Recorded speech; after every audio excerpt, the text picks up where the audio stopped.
Welcome back, innovators. Today's video, we were going to be reacting to Unplug Your Health, and it's talking about the modern life is killing your testosterone. Let's see what he has to say, and then I'll put in my thoughts as we move forward to the video. Let's get right into it in this three-part series. The question is, did societal changes such as wokeness and modern feminism cause the declining testosterone, especially in the West? Or did gradual changes in our environment cause it? Personally, I think it's the latter, and I'm going to explain why that is. But one thing is for sure, this societal change did not happen overnight. Testosterone is becoming extinct. We see manifestations of declining testosterone each day in society, with the feminization of everything, the gender confusion that we've been having, and the proliferation of weak men. We are currently in the part of the cycle of weak men creating hard times right now. This could be objectively depicted by our ever-decreasing levels of testosterone in society as a whole. The question is, did societal changes such as wokeness and modern feminism cause the declining testosterone, especially in the West? Or did gradual changes in our environment cause it? Personally, I think it's the latter, and I'm going to explain why that is. But one thing is for sure, this societal change in our testosterone levels and overall proliferation of weak men did not happen overnight. By the way, today I am walking on Playa El Cocal in El Salvador. I'm walking east. Right now the sun is sort of blinding me in my left side. And I'm trying to get the camera away from the sun so that it doesn't blind you guys and it just blinds me. I already know that I have small eyes, so you don't need to write that in the comments.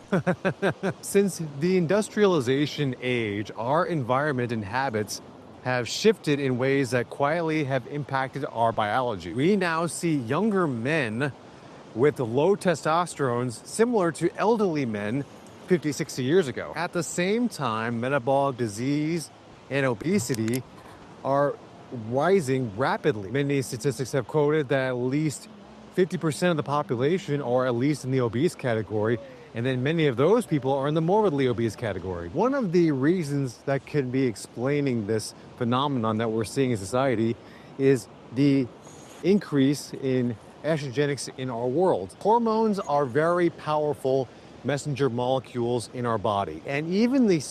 I think you brought up a good point on estrogen and everything else that is going on in men today.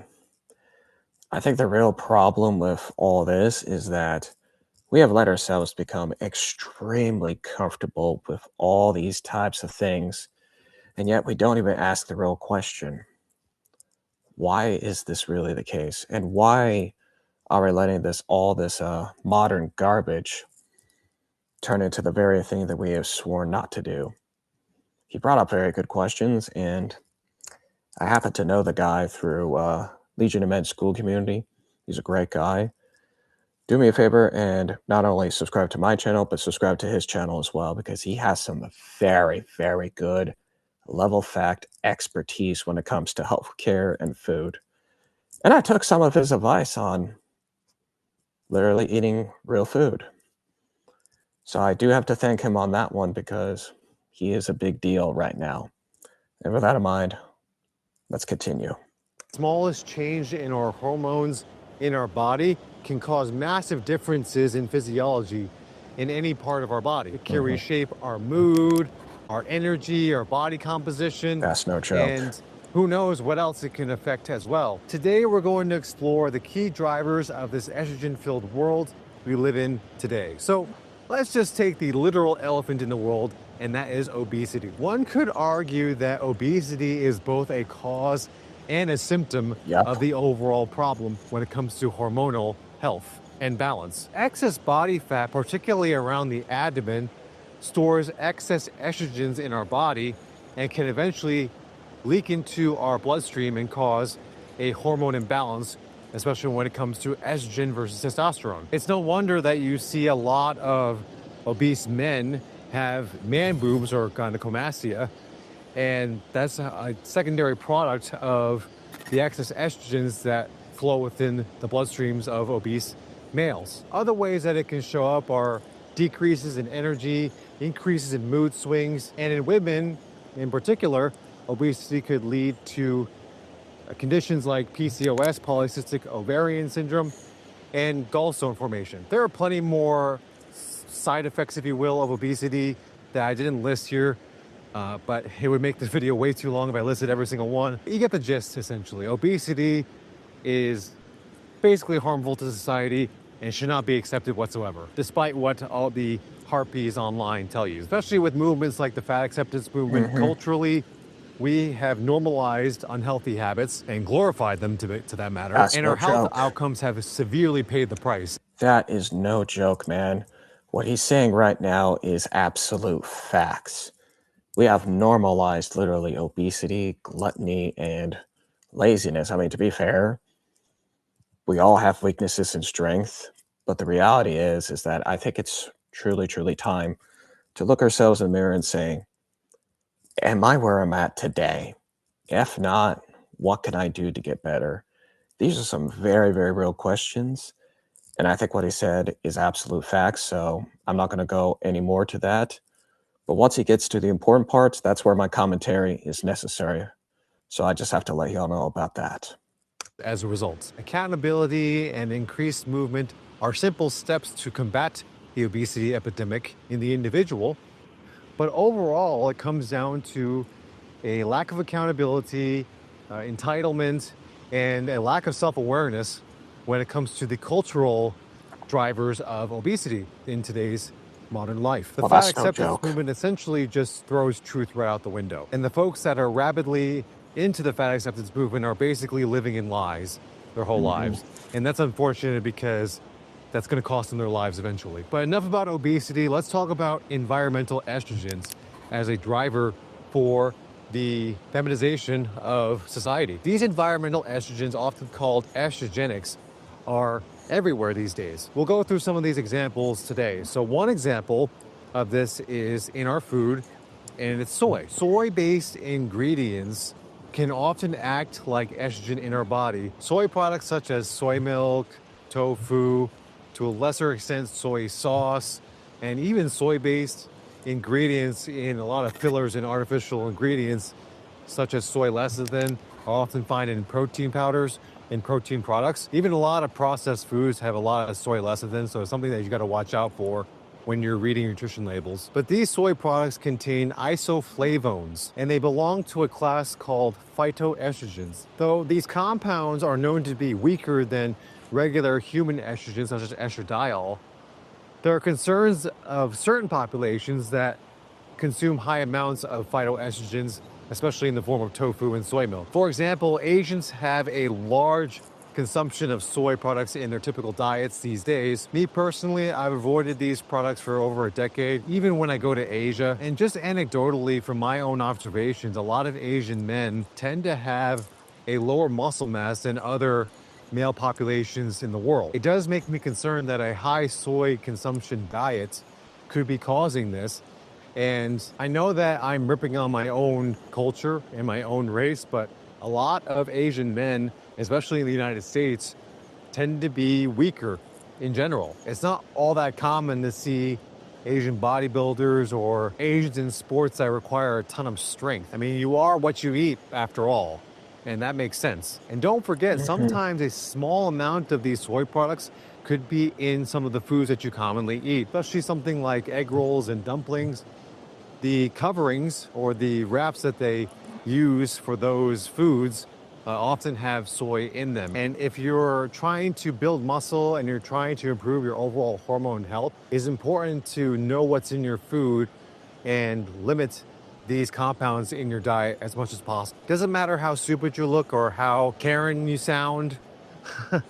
It's always good to check. It's all about your health. The next compound that we should be aware of is something that's in beer that can act as an estrogen agonist. Yeah, that's no kidding, man. And even I was like, what the hell? Why is there so many estrogen ingredients in beer? And the answer is that I think it's like in almost every single one of them. And that's why I don't drink beer. And I only drink red wine. And that's it. That's all I ever drink that is alcohol related is wine. And even the craziest part about all of it is that wine's actually good for you. It's actually good for you overall. And that's my belief. And I don't know about you, I do think that wine is actually much better for you overall instead of beer. That's why art and wine just come together really well and they have historical presence compared to beer.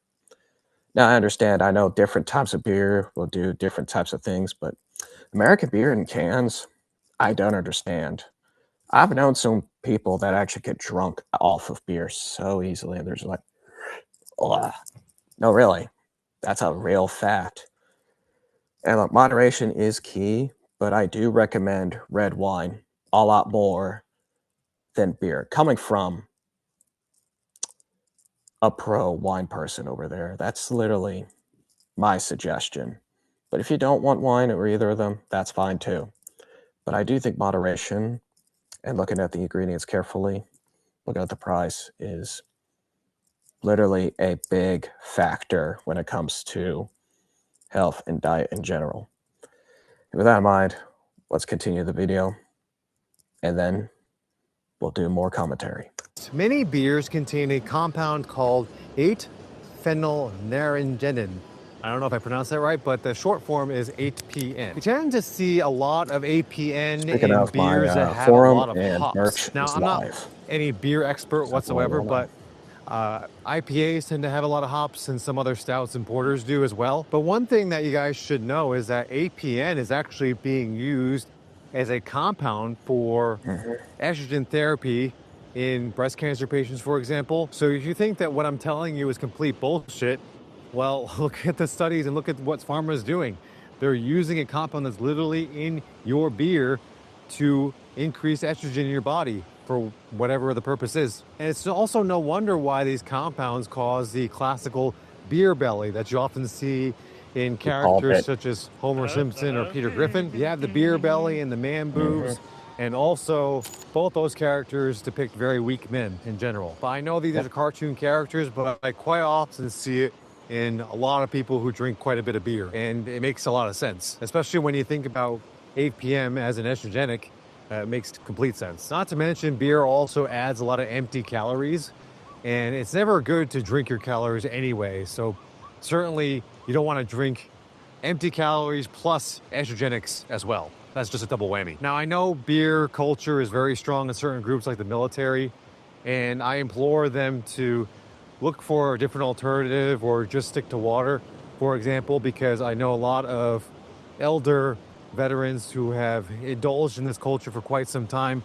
Their health, unfortunately, is extremely negatively affected, and it's really, really hard to reverse that later on in life. So the next thing I'm going to talk about is tap water. So believe it or not, tap water can expose us to a lot of estrogen-like chemicals. Over the past 50 years or so, oral contraceptives were becoming more and more prevalent over time. This is often being used as a form of birth control, especially in teenage girls. Me personally, I think the use of oral contraceptives should significantly decrease, but we are finding that many women, if not almost all women, are on oral contraceptives. We'll talk about birth control and the effects of birth control in another video, especially when it comes to hormone health. But getting back to the original topic, high amounts of estrogens found in oral contraceptives lead to the excretion of a compound called 17-alpha ethinyl estradiol, otherwise known as EE2. As a result of EE2 getting excreted into the septic system,